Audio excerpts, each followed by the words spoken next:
Shalom. Kurang kedengaran suaranya sekali lagi. Shalom. Pepatah mengatakan tak kenal maka tak sayang, maka izinkan saya untuk memperkenalkan diri terlebih dahulu karena saya melihat banyak wajah-wajah baru di tempat ini. Nama saya adalah Martial Blessing dan saya mau mengucapkan terima kasih untuk JKI Home, untuk kesempatan untuk memberitakan kebenaran firman Tuhan hari ini. Saudara-saudara siap untuk mendengar kebenaran firman Tuhan? Yang siap boleh kita keluarkan Alkitab kita. Lalu kita juga boleh mengeluarkan buku catatan dan juga alat tulisnya.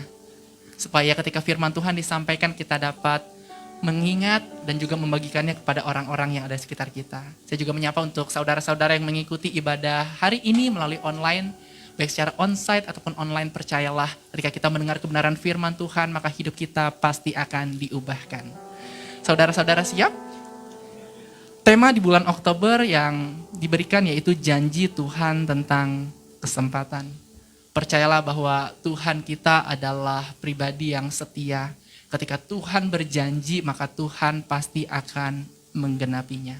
Dan tahukah saudara bahwa salah satu janji yang Tuhan berikan kepada setiap kita, umat kepunyaannya, yaitu janji tentang kesempatan.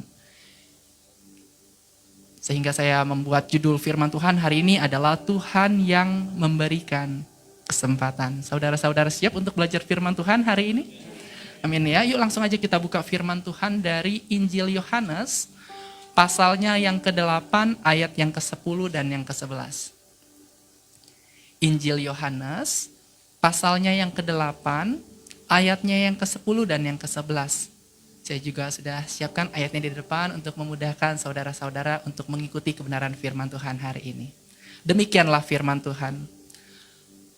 Lalu Yesus bangkit berdiri dan berkata kepadanya, "Hai perempuan, di manakah mereka? Tidak adakah seorang yang menghukum engkau?" Jawabnya, "Tidak ada, Tuhan." Lalu kata Yesus, "Aku pun tidak menghukum engkau.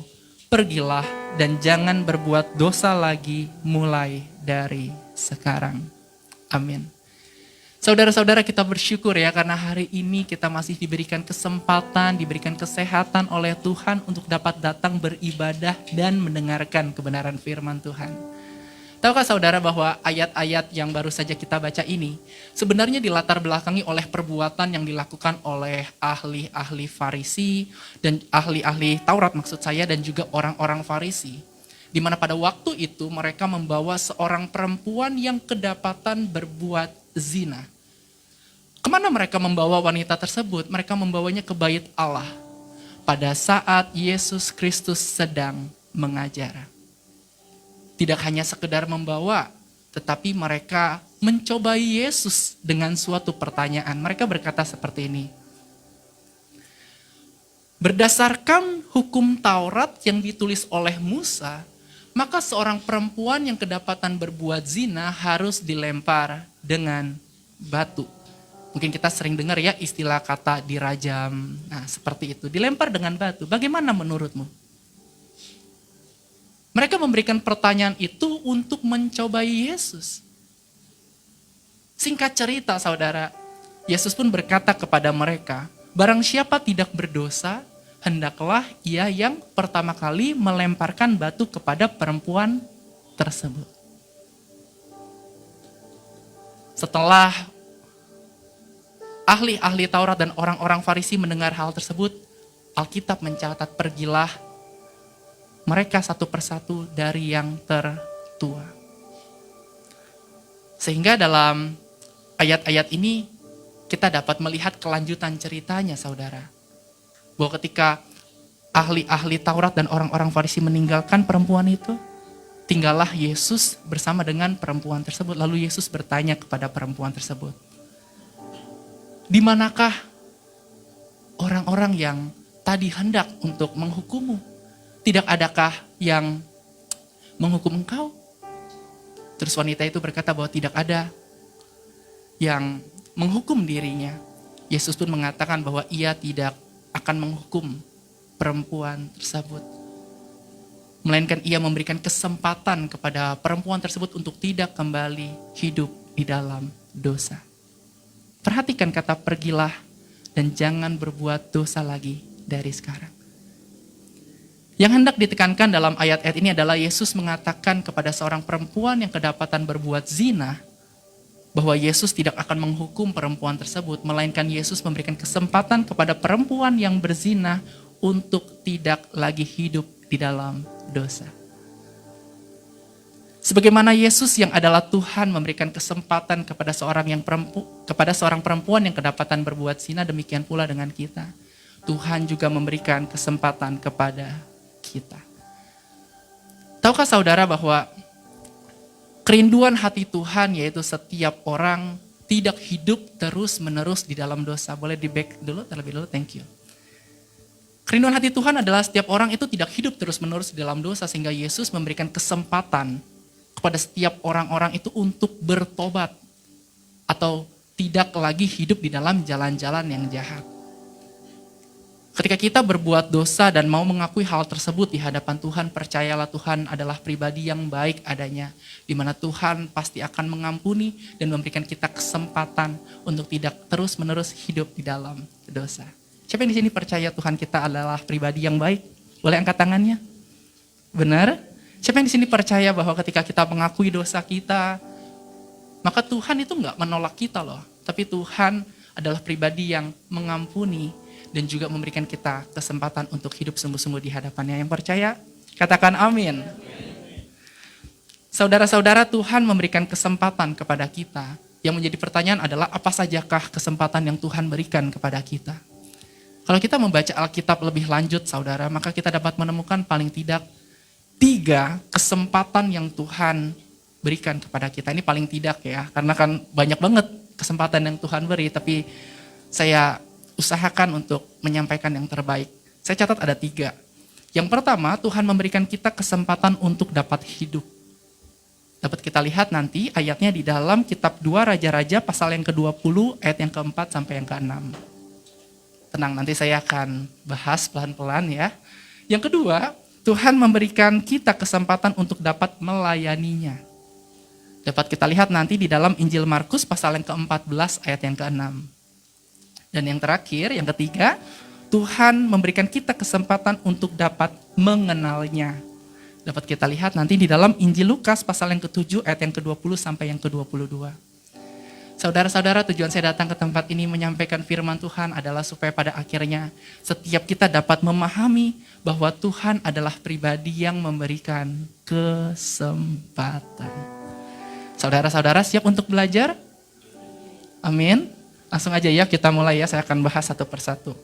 Saudara-saudara, Tuhan memberikan kesempatan kepada kita. Yang menjadi pertanyaan adalah apa sajakah kesempatan yang Tuhan berikan kepada kita? Yang pertama, Tuhan memberikan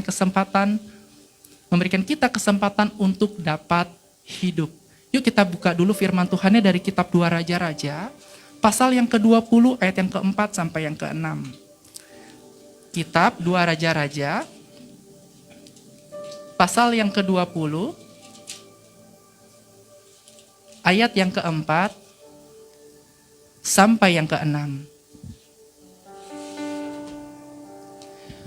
Tetapi Yesaya belum lagi keluar dari pelataran tengah, tiba-tiba datanglah firman Tuhan kepadanya. Baliklah dan katakanlah kepada Hizkia, raja umatku, beginilah firman Tuhan, Allah Daud, bapa leluhurmu. Telah kudengar doamu dan telah kulihat air matamu. Sesungguhnya aku akan menyembuhkan engkau. Pada hari yang ketiga engkau akan pergi ke rumah Tuhan. Aku akan memperpanjang hidupmu 15 tahun lagi. Dan aku akan melepaskan engkau dan kota ini dari tangan Raja Asyur. Aku akan memagari kota ini oleh karena aku dan oleh karena Daud hambaku. Ayat-ayat firman Tuhan yang baru saja kita baca ini saudara-saudara sebenarnya dilatar belakangi oleh suatu kondisi atau keadaan Hizkia. Di mana pada saat itu Hizkia sedang jatuh sakit dan hampir mati. Dan ketika Hizkia menyadari akan keadaan yang sedang ia alami, apa yang ia lakukan? Ia berdoa kepada Tuhan. Apa isi doanya? Dia meminta kesembuhan dari Tuhan. Supaya Tuhan memberikan dia kesembuhan. Sebab sebelum dia berdoa, Nabi Yesaya pernah berkata kepadanya bahwa Hizkia, hendaklah engkau memberikan pesan terakhir kepada keluargamu. Karena engkau tidak akan sembuh, melainkan engkau akan mati. Sehingga kita bisa kebayang ya saudara-saudara, betapa Hizkia tuh sedih hatinya, dia rindu untuk disembuhkan oleh Tuhan.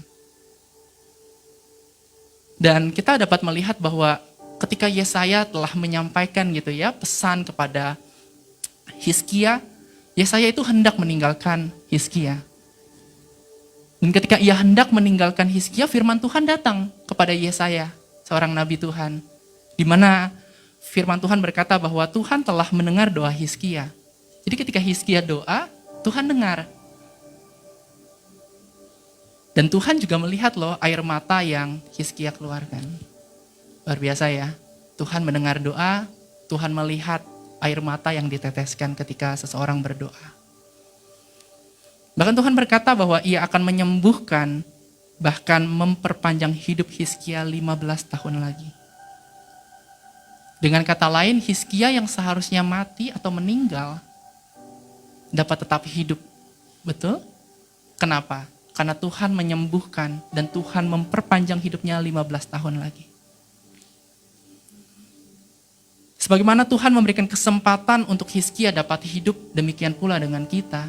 Tuhan juga memberikan kita kesempatan untuk dapat hidup.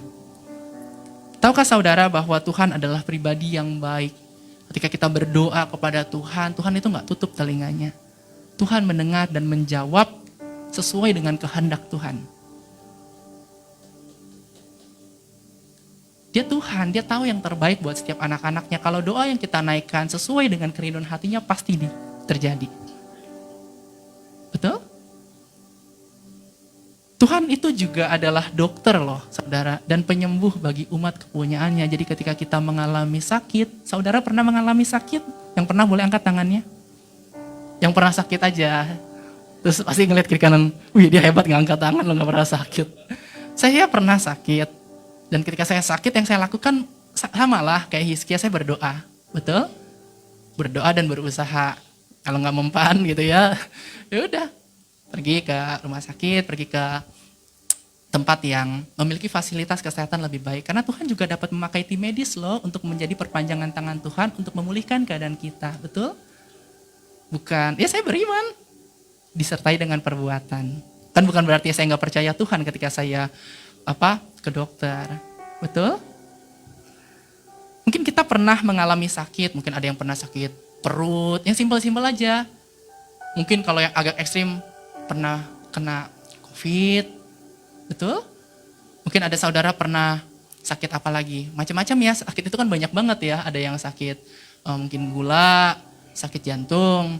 Oh saya sih enggak itu sih, saya sakit hati. Wis, itu juga sakit ya, betul, sakit ya. Sakitnya di mana? Di sini gitu ya. Bukan di sana, di sini. Dia udah lupain, saya nggak bisa lupain, saya sakit. Tapi ketika saya doa, Tuhan pulihkan loh. Tuhan sembuhkan saya loh. Sehingga saya bisa tetap hidup sampai saat ini. Sadari saudara-saudara, hidup adalah kesempatan yang Tuhan berikan bagi setiap kita. Bukan kebetulan kita mengalami sakit dan kita dapat sembuh. Tuhan kasih kita kesempatan untuk hidup. Dan pastinya ada maksud Tuhan kenapa Tuhan menyembuhkan setiap kita. Saya berdoa supaya setiap kita meresponi kebaikan Tuhan dengan benar.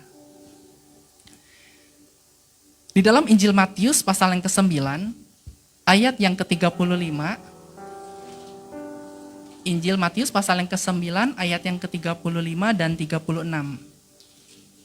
Dikatakan, demikianlah Yesus berkeliling ke semua kota dan desa, ia mengajar dalam rumah-rumah ibadat dan memberitakan Injil Kerajaan Sorga, serta melenyapkan segala penyakit dan kelemahan. Melihat orang banyak itu, tergeraklah hati Yesus oleh belas kasihan kepada mereka, karena mereka lelah dan terlantar seperti domba yang tidak bergembala. Perhatikan ayat-ayat ini dengan baik, saudara, bahwa Tuhan adalah pribadi yang menyembuhkan segala penyakit. Sampai situ dulu.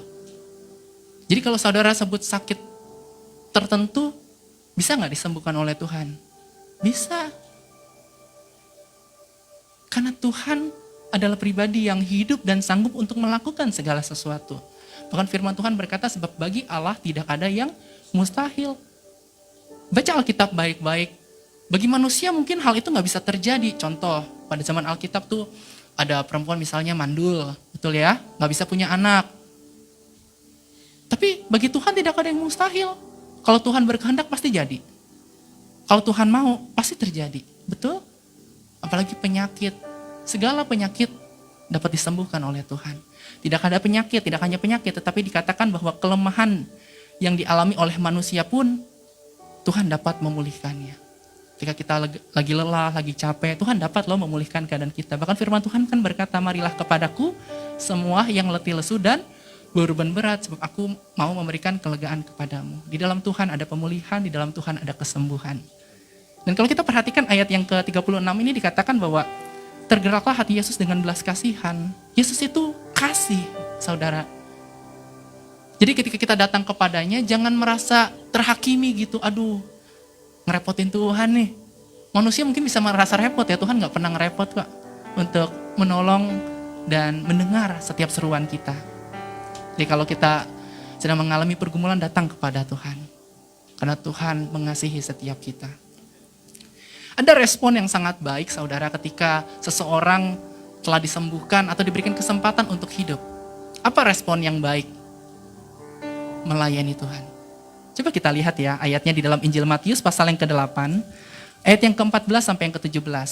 Injil Matius pasal yang ke-8, ayat yang ke-14 sampai yang ke-17 dikatakan, setibanya di rumah Petrus, Yesus pun melihat ibu mertua Petrus terbaring karena sakit demam. Maka dipegangnya tangan perempuan itu, lalu lenyaplah demamnya. Ia pun bangunlah dan melayani dia.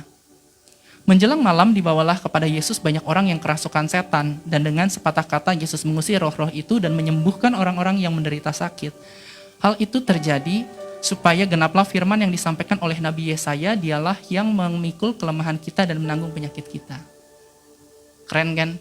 Ketika ibu mertua Petrus sedang sakit apa? Demam, betul? Yesus lihat dong. Yesus diam aja? Enggak, Yesus bertindak, betul? Menyembuhkan. Nah, perhatikan. Responnya setelah disembuhkan apa? Ia pun bangunlah dan melayani dia. Jadi respon dari ibu mertua Petrus ketika disembuhkan oleh Tuhan tidak pasif. Tetapi dia mau menggunakan hidupnya untuk melayani Tuhan. Jadi ketika kita diberikan kesempatan hidup oleh Tuhan, yuk kita pakai hidup kita untuk melayani Tuhan. Melayani itu kan gak selalu berbicara harus berada di depan mimbar, betul? Dimanapun kita berada, mungkin di tempat kerja, mungkin di tengah-tengah keluarga, di kantor, di kampus, di sekolah, kita bisa melayani Tuhan dengan hidup kita. Bahkan Tuhan menghendaki kesembuhan dari semua orang yang sakit dan yang ditindas oleh iblis. Orang-orang yang kerasukan, yang diikat oleh kuasa jahat, Tuhan mau lepaskan dia. Karena kasih. Semua dilakukan karena kasih. Karena begitu besar kasih Allah akan dunia ini, sehingga ia telah mengaruniakan anak yang tunggal, supaya setiap orang yang percaya kepadanya tidak binasa, melainkan beroleh hidup yang kekal. Semua karena kasih. Makanya gak heran ada lagu seperti ini. Hidup ini adalah kesempatan. Hidup ini untuk melayani Tuhan. Jangan sia-siakan waktu yang Tuhan beri. Hidup ini harus jadi berkat. Betul kan? Hidup adalah kesempatan. Dan kesempatan itu seharusnya kita gunakan untuk melayani Tuhan. Surat 1 Petrus pasal yang kedua ayat yang ke-24. Surat 1 Petrus pasal yang kedua ayat yang ke-24 dikatakan, ia sendiri telah memikul dosa kita di dalam tubuhnya di kayu salib, supaya kita yang telah mati terhadap dosa hidup untuk kebenaran. Oleh bilur-bilurnya kamu telah sembuh. Kalau zaman dulu mungkin Yesusnya masih kelihatan nih secara fisik. Dia bisa datang ke tempat-tempat, betul? Lalu dia menjamah orang yang sakit, yang buta, melihat, yang lumpuh, berjalan. Tapi kalau zaman sekarang gimana nih? Kita percaya saudara bahwa oleh bilur-bilurnya kematian Yesus Kristus di atas kayu salib memikul setiap dosa, kesalahan, bahkan segala sakit penyakit yang kita alami. Sehingga di dalam nama Yesus kita dapat disembuhkan. Ada dua kisah saudara, saya nggak tampilkan ayatnya, tapi saya akan menutup dengan dua kisah ini di bagian yang pertama. Saudara ingat kisah Lazarus yang dibangkitkan? Tahu ya, cerita ini cukup familiar sekali. Lazarus mati, betul? Tetapi Yesus datang untuk menghidupkannya. Lazarus harusnya udah selesai menjalani kehidupan, tapi Tuhan kasih kesempatan untuk dia dapat hidup. Lazarus. Ada lagi kisah yang kedua, itu adalah kisah seorang anak perempuan dari kepala rumah ibadat. Nama kepala rumah ibadat ini Yairus. Dia punya seorang anak perempuannya jatuh sakit. Dia datang kepada Yesus supaya Yesus menyembuhkan anaknya. Apa yang terjadi? Anaknya keburu mati, keburu meninggal. Tapi Yesus berkata bahwa anak ini lagi tidur. Kadang Yesus suka memakai kata tidur untuk menggambarkan kematian seseorang. Jadi Yesus berkata, aku hendak membangunkannya. Dan kita tahu bahwa pada akhirnya anak perempuan dari Yairus dihidupkan kembali oleh Tuhan. Banyak saudara, kisah-kisah di dalam Alkitab yang menunjukkan bahwa Tuhan adalah pribadi yang memberikan kesempatan kepada setiap manusia untuk dapat hidup. So kalau kita masih bisa hidup sampai saat ini, bersyukur sama Tuhan. Kita pakai hidup kita untuk melayaninya. Saya nggak tahu, mungkin kalau Hizkia diperpanjang 15 tahun, saya nggak tahu. Saudara, saya diperpanjang berapa tahun, saya nggak tahu. Tapi pastikan bahwa hidup kita pakai untuk melayani Tuhan. Ya, saudara-saudara, Tuhan memberikan kesempatan kepada kita. Apa sajakah kesempatan yang Tuhan berikan kepada kita? Yang kedua, Tuhan memberikan kita kesempatan untuk dapat melayaninya. Kalau tadi dapat hidup gitu ya, kita sakit disembuhkan sehingga kita dapat hidup. Maka yang kedua adalah Tuhan memberikan kesempatan kepada kita untuk dapat melayaninya. Yuk kita buka firman Tuhannya dari Injil Markus pasal yang ke-14 ayat yang ke-6. Saya akan cukup dalam di bagian yang ini ya saudara. Diperhatikan baik-baik. Injil Markus pasal yang ke-14 ayat yang ke-6. Dikatakan, tetapi Yesus berkata, biarkanlah dia. Mengapa kamu menyusahkan dia? Ia telah melakukan suatu perbuatan yang baik padaku. Ayat firman Tuhan yang baru saja kita baca ini sebenarnya dilatar belakangi oleh suatu perbuatan yang dilakukan oleh seorang perempuan. Di mana perempuan ini pada waktu itu gitu ya, dikenal sebagai seorang perempuan yang berdosa. Apa perbuatan yang dilakukan oleh perempuan tersebut? Ia membawa buli-buli pualam, tempat gitu ya, yang berisi minyak narwastu murni, sehingga mahal harganya. Yang murni itu kan yang original mahal, betul ya? Iya, kalau yang KW murah. Dia bawa yang murni. Ketika dia bawa minyak itu, apa yang dia lakukan? Dia pakai minyak itu untuk mencurahkan minyak tersebut ke atas kepala Yesus. Baik gak perbuatannya? Baik. Tapi ternyata gak semua perbuatan baik itu dianggap baik oleh orang-orang yang ada di sekitar loh. Betul. Ini udah terjadi di dalam Alkitab. Ketika perempuan tersebut melakukan hal tersebut, ada orang-orang yang gusar. Ada orang-orang yang mungkin merasa risih. Mulai komplain. Yang komplain dikatakan murid-murid Yesus, termasuk Yudas Iskariot. Berkata, buat apa pemborosan dari minyak narwastu yang dilakukan oleh perempuan tersebut? Gak cuman komplain, tuh perempuan dimarahin. Makanya kita bisa lihat ayat ini. Ayat ini itu adalah perkataan Yesus terhadap orang-orang yang memarahi perempuan tersebut. Coba perhatiin ya, Yesus berkata apa? Saya bacain lagi ya, perhatiin kata-katanya nih, dalam banget. Tetapi Yesus berkata, biarkanlah dia. Biarkanlah dia. Mengapa kamu menyusahkan dia? Ia telah melakukan suatu perbuatan yang baik padaku. Perhatiin kata biarkanlah dia menunjukkan bahwa Yesus memberikan kesempatan kepada perempuan tersebut untuk dapat melayani Tuhan. Tuhan gak risih. Tuhan gak tolak. Walaupun mungkin orang tahu dia perempuan yang berdosa. Tapi buat Tuhan dia tetap berharga. Di mata dunia mungkin wanita ini nggak ada harganya lagi, dosa, dijauhi, betul? Tapi buat Yesus setiap manusia itu berharga, sekalipun dia pernah terjatuh di dalam dosa. Kalau buat manusia, dia udah berdosa, jangan dikasih lagi kesempatan. Suruh mikirin dulu tuh dosanya tuh, renungin, tobat. Yesus, seseorang masih dalam keadaan berdosa, dia kasih kesempatan buat melayani, luar biasa nggak? Saya waktu baca kisah ini tuh merenung gitu loh saudara, dengan hal-hal yang sedang terjadi pada saat ini. Seringkali kan ketika seseorang berbuat dosa kayaknya kamu nggak layak, wis. Tapi ini justru ini unik nih saudara. Di tengah ketidaklayakan seseorang itu untuk melayani Tuhan, dia kasih kesempatan. Amazing. Yaitu semua karena kasih Kristus kepada setiap manusia. Percayalah bahwa sebagaimana Yesus memberikan kesempatan kepada perempuan tersebut, demikian pula dengan kita.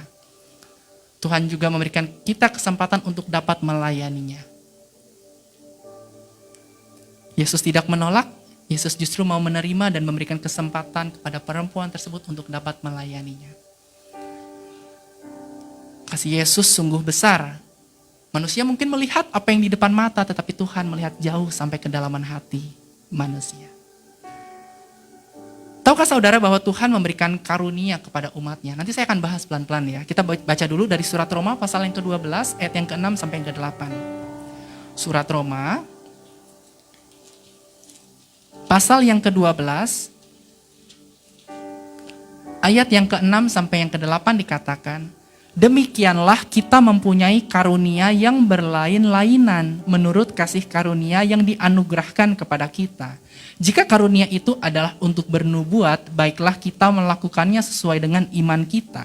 Jika karunia untuk melayani, baiklah kita melayani. Jika karunia untuk mengajar, baiklah kita mengajar. Jika karunia untuk menasihati, baiklah kita menasihati. Siapa yang membagi-bagikan sesuatu, hendaklah ia melakukannya dengan hati yang ikhlas. Siapa yang memberi pimpinan, hendaklah ia melakukannya dengan rajin. Siapa yang menunjukkan kemurahan, hendaklah ia melakukannya dengan sukacita. Tadi kita perhatikan bahwa ada kata karunia. Apa itu karunia? Betul? Karunia adalah kesanggupan yang diberikan oleh Roh Kudus kepada setiap orang percaya. Jadi suatu kemampuan, suatu kesanggupan yang diberikan oleh Roh Kudus, Tuhan itu sendiri kepada setiap orang percaya. Untuk apa? Untuk membangun sesama. Ingat ya, karunia diberikan untuk membangun sesama. Dan mengungkapkan kasih Allah kepada sesama, khususnya di dalam suatu gereja. Tadi kita perhatikan bahwa banyak ya saudara karunia-karunia yang diberikan kepada umat kepunyaannya. Saya akan coba bahas satu persatu ya saudara. Saya mau kasih tahu dulu bahwa Tuhanlah yang memberikan karunia kepada umat kepunyaannya. Kurang lebih di sini saya catat ada 7. Saya sengaja mau jabarkan ini supaya setidaknya saudara tuh sepulang dari ibadah hari ini dapat mengetahui karunia apa sih yang sebenarnya Tuhan telah berikan dalam kehidupanku. Karena kan kita mau melayani Tuhan, betul? Maka kita perlu tahu karunia apa, kesanggupan apa, kemampuan apa yang Tuhan berikan dalam hidup kita. Supaya kita bisa melayani Tuhan dengan maksimal. Oke? Saya akan bahas yang pertama itu, mungkin boleh dimundurin dari ayat yang ke-6, supaya saudara-saudara bisa ngikutin juga. Karunia yang pertama itu namanya karunia bernubuat. Ya, diperhatikan baik-baik. Karunia bernubuat adalah karunia untuk menyampaikan kehendak Tuhan. Peringatan, kekuatan, bahkan memberi semangat kepada umat Tuhan untuk meraih kebenaran. Sambil direnungin, nanti saya mau tanya ya sama saudara ya, siapa yang di sini merasa gitu ya, nggak apa-apa merasa dulu, nggak apa-apa. Setidaknya kan ada gambaran gitu. Ini karunia bernubuat, oke? Yang kedua adalah karunia melayani. Apa itu karunia melayani? Memberikan bantuan praktis kepada anggota dan pemimpin gereja untuk membantu mereka memenuhi tanggung jawab mereka kepada Allah. Oke, sambil di checklist ya kira-kira saya karunianya apa nih? Udah 2 nih ya. Karunia yang ketiga, karunia mengajar, kemampuan untuk menyelidiki, mempelajari firman, memberitakan firman Tuhan sehingga orang lain bertumbuh dalam kasih karunia dan kesalehan. Oke, udah 3. Yang keempat ya, karunia menasihati. Kuasa yang diberikan Tuhan untuk memberitakan firman Tuhan sehingga menyentuh hati.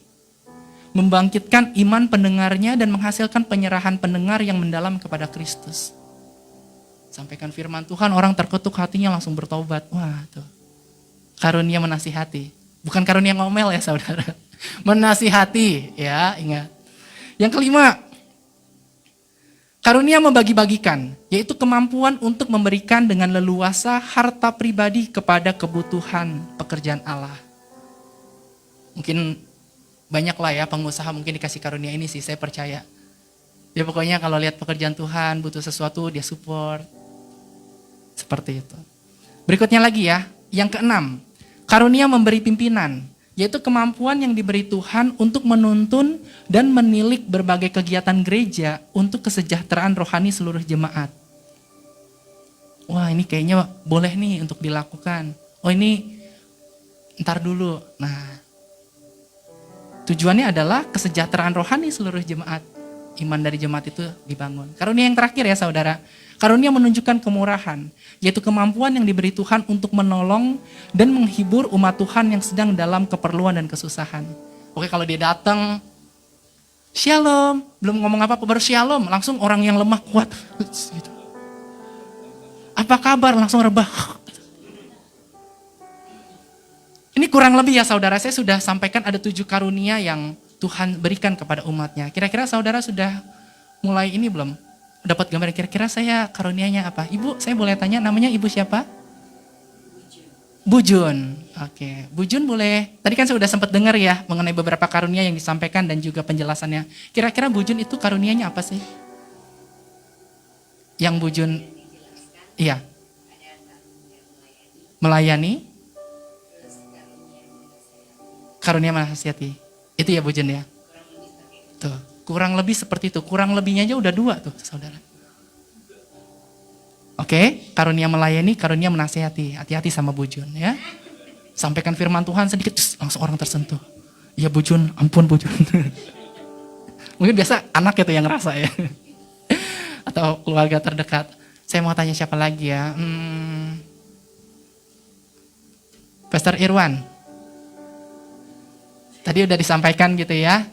Beberapa karunia. Pastor Irwan merasa karunia apa yang Tuhan berikan dalam hidup Pastor Irwan? Memberi pimpinan, ada lagi? Itu aja, memberi pimpinan. Penting saudara supaya kita dapat melakukan segala sesuatu dengan penuh ketepatan. Pastor Robi. Wih, banyak. Ya oke, kita dengar nih. Bu Jun 2, ya kan? Pak Irwan 1. Nah, saya merasa kayaknya ada penggembalaan ya di sini ya. Tapi nggak ada ya karena dia gembala ya. Pastor Robi apa ya? Karunia apa yang Pastor Robi rasa sepertinya itu ada dalam hidup Pastor Robi? 6 saudara. Ingat ya saudara, mau sedikit ataupun banyak karunianya tanggung jawabnya sama Tuhan, ya. Jadi kita harus tahu apa karunia yang Tuhan berikan dalam hidup kita supaya kita dapat melayani Tuhan secara efektif, saudara. Betul? Kayak Bu Jun udah tahu nih, oh saya karunianya tuh diberikan Tuhan melayani, pasti ringan tangan. Bukan suka mukul gitu ya, ringan tangan ya. Tapi suka mau membantu, apa yang saya bisa bantu? Betul? Ketika ada orang yang mungkin lagi susah, Bu Jun datengin. Bukan dibikin tambah susah, tapi dihibur, diberikan kekuatan, dan hidupnya dipulihkan. Kayak Pastor Irwan dikasih karunia memberikan pimpinan, kemampuan yang diberi Tuhan untuk menuntun dan melihat berbagai kegiatan gereja untuk kesejahteraan rohani seluruh jemaat. Mungkin setiap kita punya karunia yang berbeda, tapi kita punya tujuan yang sama, yaitu untuk membangun sesama. Ya, jadi nggak usah ngiri. Gimana sih Marshall nih nanya-nanya jumlah karunia nih? Kan aku kalah sama Pastor Robi gitu misalnya. Pastor Robi punya 6 loh, saya cuma punya 1 gitu. Saya cuma punya 2, ambil aja ya. Nggak bisa Pastor Robi, soalnya ini kan diberikan oleh Tuhan. Sesuai dengan kehendak Tuhan. Yang kita perlu tahu adalah mengetahui dan melakukannya. Ya, ini gambaran sedikit aja supaya setidaknya kita mengetahui ya saudara karunia apa yang Tuhan berikan. Di dalam surat 1 Petrus pasal yang keempat, 1 Petrus pasal yang keempat, ayat yang ke-10 dan yang ke-11 dikatakan, layanilah seorang akan yang lain sesuai dengan karunia yang telah diperoleh tiap-tiap orang sebagai pengurus yang baik dari kasih karunia Allah. Jika ada orang yang berbicara, baiklah ia berbicara sebagai orang yang menyampaikan firman Allah. Jika ada orang yang melayani, baiklah ia melakukannya dengan kekuatan yang dianugerahkan Allah, supaya Allah dimuliakan dalam segala sesuatu karena Yesus Kristus. Ialah yang mempunyai kemuliaan dan kuasa sampai selama-lamanya. Amin. Klop ya. Bahwa karunia itu diberikan untuk apa? Untuk melayani seorang akan yang lain. Betul, bukan buat sombong-sombongan. Nggak bisa nubuat ya? Saya bisa, Pastor Robi. Deh, bukan buat begitu. Bukan buat sombong-sombongan. Ngajarnya nggak becus. Sama saya dong belajar. Nah justru yang punya karunia tertentu mungkin bisa ya sharing, bantu, bahkan melayani bersama-sama. Oh mantep, ada yang punya karunia nubuat, ya kan? Ada yang punya karunia memimpin, karunia melayani, ada 7 orang lah minimal. Kalau nggak usah 2 orang aja, kan Pastor Robi udah 6 tuh. Jadi tinggal 1 orang lagi. Jadi berdua. Berdua Pastor Robi ya gitu. Jadi cuma cari orang, pokoknya siapa yang di sini bernubuat. Nanti datengin aja Pastor Robi ya. Pelayanan bareng berdua. Orang-orang bawa bertujuh gitu ya, 1 orang 1 spesifik gitu ya. Pastor Robi nggak usah berdua. Tapi powerful. Wih. Ya kita kasih tepuk tangan dulu dong buat Tuhan yang luar biasa ya. Gunakanlah karunia yang Tuhan berikan. Dan kita menyadari bahwa setiap orang itu memiliki karunia loh dari Tuhan. Ya, nggak ada di antara kita yang nggak punya karunia. Pastor Irwan minimal ada 1. Betul? Ujun minimal ada 2. Pastor Robi minimal ada 6. Tinggal kurang 1 Pastor Robi. Setiap dari kita punya karunia yang berbeda, tapi kita punya tujuan yang sama untuk menggunakan karunia tersebut untuk membangun sesama. Ya. Di dalam surat Roma pasal yang ke-12 ayat yang ke-11. Surat Roma pasal yang ke-12 ayat yang ke-11. Dikatakan, janganlah hendaknya kerajinanmu kendor, biarlah rohmu menyala-nyala dan layanilah Tuhan. Kalau kita menyadari bahwa, oh iya Marshall, saya bersyukur banget ya hari ini bisa dengar firman Tuhan, diingatkan kembali mengenai karunia yang Tuhan berikan. Saya dulu sih rajin banget pelayanan, tapi sekarang sepertinya sudah kurang lagi ya, karena saya udah kerja, saya bahkan udah punya anak, udah berkeluarga, jadi ngatur waktunya agak sulit. Saya mau katakan bahwa dimanapun Tuhan menempatkan kita berada, kita dapat melayani Tuhan sesuai dengan karunia yang Tuhan berikan. Ya, jadi jangan putus asa, jangan nyerah, jangan patah semangat, tapi kita tetap bersemangat untuk melayani Tuhan sampai kapan? Sampai Tuhan memanggil setiap kita untuk pulang. Ya, karena kita nggak tahu kita dikasih hidup tuh berapa lama. Hizkia clear 15 tahun, saya nggak tahu tuh dia pakai 15 tahun untuk apa. Saya nggak kebayang juga sih kalau kita dikasih tahu kamu akan diperpanjang 10 tahun. 9 tahun mungkin hidup dalam dosa gitu ya. 1 tahun terakhir bertobat gitu ya. Ya kan karena respon orang itu beda-beda loh. Ada yang dikasih tahu makin semangat, ada yang dikasih tahu jadi asal-asalan hidupnya gitu loh. Saya percayalah bahwa segala hal yang Tuhan izinkan untuk kita alami pasti ada kebaikan Tuhan di dalamnya. Ya, jadi tahu ataupun nggak tahu, lakukan yang terbaik. Ya. Saya mau tutup bagian yang kedua dengan suatu kisah di dalam Alkitab. Ini bagus banget. Ini kisah si Paulus, ya, seorang tokoh Alkitab namanya Paulus. Kita perhatiin ayat demi ayat. Saya nggak akan ulas lebih banyak, tapi kita akan melihat apa yang Rasul Paulus lakukan selama dia hidup. Ya, Kisah Para Rasul pasal yang ke-20. Diperhatiin nih, setiap ayatnya bagus. Kitab Kisah Para Rasul pasal yang ke-20, ayat yang ke-18 sampai yang ke-24 dikatakan, sesudah mereka datang, berkatalah ia kepada mereka, kamu tahu bagaimana aku hidup di antara kamu sejak hari pertama aku tiba di Asia ini? Dengan segala rendah hati aku melayani Tuhan. Dalam pelayanan itu aku banyak mencucurkan air mata dan banyak mengalami pencobaan dari pihak orang Yahudi yang mau membunuh aku. Sungguh pun demikian aku tidak pernah melalaikan apa yang berguna bagi kamu. Semua kuberitakan dan kuajarkan kepada kamu baik di muka umum maupun dalam perkumpulan-perkumpulan di rumah kamu. Aku senantiasa bersaksi kepada orang-orang Yahudi dan orang-orang Yunani supaya mereka bertobat kepada Allah dan percaya kepada Tuhan kita Yesus Kristus. Tetapi sekarang sebagai tawanan roh aku pergi ke Yerusalem dan aku tidak tahu apa yang akan terjadi atas diriku di situ. Selain daripada yang dinyatakan Roh Kudus dari kota ke kota kepadaku bahwa penjara dan sengsara menunggu aku.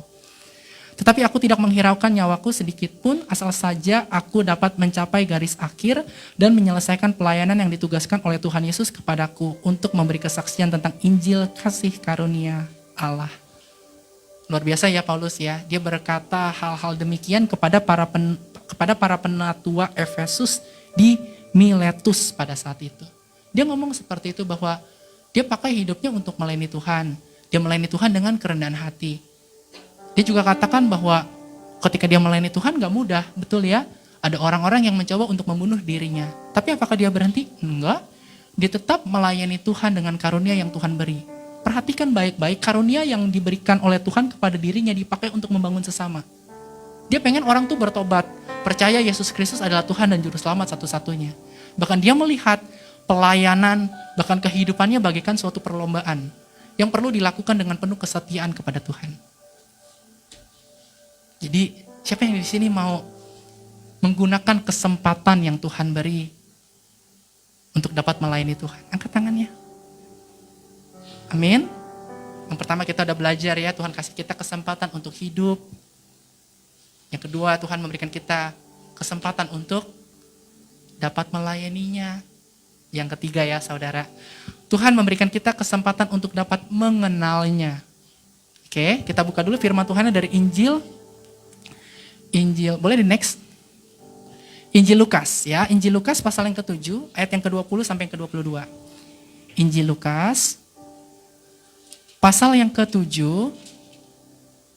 ayat yang ke-20 sampai yang ke-22 dikatakan, ketika kedua orang itu sampai kepada Yesus, mereka berkata, Yohanes Pembaptis menyuruh kami bertanya kepadamu, engkaukah yang akan datang itu, atau haruskah kami menantikan seorang lain? Pada saat itu Yesus menyembuhkan banyak orang dari segala penyakit dan penderitaan dan dari roh-roh jahat.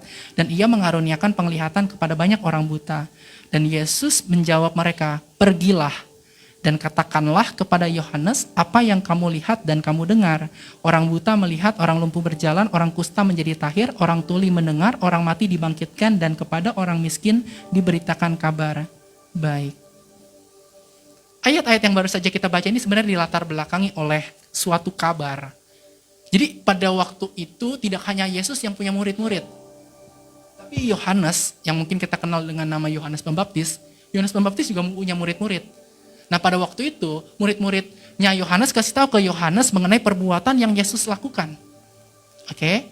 Sehingga ketika Yohanes mendengar hal tersebut, mengenai perbuatan yang Yesus Kristus telah lakukan, dia kan punya murid nih si Yohanes. Dia utus 2 muridnya untuk tolong tanya sama Yesus. Apakah dia adalah Mesias yang selama ini dinantikan?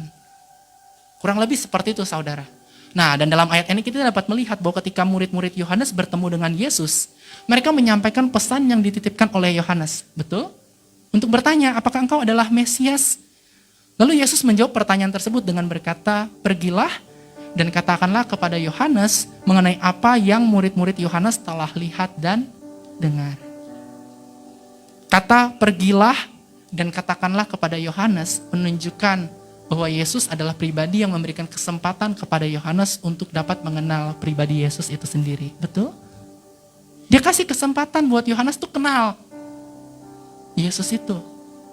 Ketahuilah bahwa sebagaimana Tuhan memberikan kesempatan kepada Yohanes untuk dapat mengenal dirinya, demikian pula dengan kita. Yesus juga yang adalah Tuhan memberikan kesempatan kepada kita untuk dapat mengenal dirinya. Kerinduan hati Tuhan adalah setiap pribadi mengenal Tuhan dengan benar. Kerinduan hati Tuhan adalah setiap orang mengenal Tuhan secara pribadi, bukan dari kata orang, tapi mengalaminya secara pribadi. Dan melalui Alkitablah kita dapat mengenal Tuhan, saudara. Kita bersyukur ya, mungkin kalau pada waktu itu kita dapat mengenal Tuhan secara langsung, betul ya, kalau kita hidup pada zaman Alkitab. Tapi kita bersyukur karena di zaman ini kita juga diberikan Alkitab, sehingga kita dapat tahu mengenai Kristus, mengenai Tuhan, mengenai perbuatannya, mengenai janji-janjinya, mengenai apa yang akan terjadi ke depan. Dan itu semua ditujukan supaya kita semakin mengenal Tuhan. So, Alkitab ini jangan dianggurin saudara. Siapa yang di sini punya Alkitab? Boleh angkat tangannya. Yang punya. Terus lihat kiri kanan, kalau yang angkat tangan jangan lupa dikasih Alkitab ya. Ya ini firman Tuhan, perkataan Tuhan, bahkan ini Tuhan itu sendiri. Firman jadi manusia. Betul? Diam di antara kita. Jadi firman Tuhan itu adalah Tuhan itu sendiri. Jadi kalau saudara ingin kenal Tuhan, baca Alkitab. Itu aja sih, saya cuma kasih tahu. Saya ngomong gini karena saya juga baca, karena saya percaya bahwa saya masih belum banyak mengenal Tuhan. Karena Tuhan itu hebat, Tuhan itu luar biasa. Pikiran-pikiran itu gak bisa ditebak ya. Perbuatannya juga ajaib, waktunya luar biasa. Dia punya hal-hal ajaib yang mungkin sukar untuk kita mengerti, tapi ketika kita mau mengenalnya, maka Tuhan akan memperkenalkan dirinya atas hidup kita. Kita bersyukur loh saudara, kita dapat mengenal Tuhan bukan karena kita hebat, tapi karena Tuhan sendiri mau memperkenalkan dirinya dalam hidup kita. Iya. Kalau bukan Tuhan yang mau memperkenalkan dirinya, kita mungkin gak akan tahu gitu siapa dia yang sesungguhnya. Nanti saya tunjukin ya, kenapa saya bisa ngomong kayak gitu, karena di dalam ayat-ayat Alkitab yang lain, Yesus sendiri itu memperkenalkan dirinya, siapakah dia? Oke, nanti saya kasih lihat. Saya mau cerita sedikit bahwa di dalam Alkitab, Yesus itu pernah memperkenalkan dirinya dengan seorang perempuan Samaria. Waktu itu Yesus sedang melintasi daerah Samaria dan sampai di suatu kota yang bernama Sikar. Dan di situ terdapat suatu sumur yang dikenal sebagai sumur Yakub. Dan pada waktu itu sekitar jam 12. Oke, jam 12 siang. Jadi kebayang ya cuacanya seperti apa pada saat itu. Lalu Yesus berjumpa dengan seorang perempuan Samaria yang hendak menimba air di sumur Yakub tersebut. Nah, ketika Yesus berjumpa dengan perempuan tersebut, apa yang Yesus lakukan? Yesus itu berkomunikasi kepada perempuan Samaria. Pada waktu itu orang Samaria dengan orang Yahudi itu tidak akrab ya hubungannya, karena ada beberapa perbedaan di antara mereka, sehingga mereka mungkin tidak terlalu sering ngobrol. Tapi Yesus justru membuka percakapan karena Yesus ingin meminta air ya dari perempuan tersebut. Nah, kita lihat sedikit ya. Injil Yohanes pasal yang keempat, ayat yang ke-25 dan ke-26. Injil Yohanes pasal yang keempat, ayat yang ke-25 dan ke-26 dikatakan, ini percakapan Yesus dengan seorang perempuan Samaria ya. Jawab perempuan itu kepadanya, aku tahu bahwa Mesias akan datang yang disebut juga Kristus. Apabila ia datang, ia akan memberitakan segala sesuatu kepada kami. Kata Yesus kepadanya, akulah dia yang sedang berkata-kata dengan engkau. Siapa yang memperkenalkan? Yesus. Betul? Mengenai apa? Mengenai dirinya, bahwa dia adalah Mesias yang selama ini dinantikan. Tuhan kasih kesempatan untuk perempuan Samaria itu dapat mengenal pribadi Yesus dengan sesungguhnya. Betul? Lagi ya, di dalam Injil Yohanes pasal yang ke-11, Injil Yohanes, saya mau kasih lihat beberapa contoh nih, biar saudara-saudara tahu bahwa Yesus itu memang mau gitu ya, setiap orang mau mengenal dirinya dengan benar. Injil Yohanes pasal yang ke-11, ayat yang ke-23 sampai yang ke-27. Ini ayat penutup ya di bagian yang ketiga. Saya boleh undang tim musik, boleh maju ke depan juga, thank you. Injil Yohanes pasal yang ke-11, ayat yang ke-23, sampai yang ke-27 dikatakan, kata Yesus kepada Marta, saudaramu akan bangkit. Kata Marta kepadanya, aku tahu bahwa ia akan bangkit pada waktu orang-orang bangkit pada akhir zaman. Jawab Yesus, akulah kebangkitan dan hidup, barang siapa percaya kepadaku, ia akan hidup walaupun ia sudah mati. Dan setiap orang yang hidup dan yang percaya kepadaku tidak akan mati selama-lamanya. Percayakah engkau akan hal ini? Jawab Marta, ya Tuhan, aku percaya bahwa engkaulah Mesias, anak Allah, dia yang akan datang ke dalam dunia. Luar biasa ya. Ini Marta siapa sih? Ini Marta, saudaranya Lazarus dan Maria. Waktu ketemu sama Yesus, Yesus kasih tahu dia adalah Mesias dan akhirnya Marta percaya. Percayakah saudara bahwa Yesus Kristus adalah Tuhan? Percayakah saudara bahwa Yesus Kristus adalah juru selamat? Baca firman Tuhan setiap hari supaya kita dapat semakin mengenal Yesus secara pribadi. Ya. Kalau saya sebut kata Thomas, apa yang ada di benak saudara? Apa yang ada di benak saudara? Tidak percaya sebelum dia melihat Yesus. Betul? Karena waktu Yesus itu meninggal, dia bangkit. Dia datangin murid-muridnya, tapi waktu itu muridnya Yohanes tuh gak ada di tempat itu. Akhirnya murid-murid Yesus yang lainnya berkata, Thomas, tadi kami berjumpa dengan Yesus. Aku gak percaya sebelum aku mencucukkan, betul kan? Mencucukkan ini nih, jari ke dalam bekas paku dan mencucukkan tangan ke lambung Yesus. Terus waktu Thomas bilang begitu, apa yang Yesus lakukan? Dia datang saudara. Dia jumpai Thomas. Supaya Thomas dapat mengenal Yesus secara pribadi. Betul? Tuhan kasih kesempatan untuk setiap orang dapat mengenal dirinya. So kalau Yesus aja kasih kesempatan untuk orang boleh kenal Yesus, siapa kita membatasi orang-orang untuk datang mengenal Tuhan. Ada orang datang, saya pengen kenal Tuhan dong, sorry saya sibuk. Apa begitu harusnya respon kita? Kamu boleh gak tuntun aku untuk kenal Tuhan? Sorry, kamu siapa ya? Lihat kerinduan hati Tuhan. Dia mau setiap orang mengenal dirinya secara pribadi. Saudara-saudara, demikianlah firman Tuhan yang telah saya sampaikan hari ini dengan judul Tuhan yang memberikan kesempatan, yang didasarkan pada Injil Yohanes pasal yang ke-8 ayat yang ke-10 dan yang ke-11. Saudara-saudara, Tuhan adalah pribadi yang memberikan kesempatan kepada kita. Apa sajakah kesempatan yang Tuhan berikan kepada kita?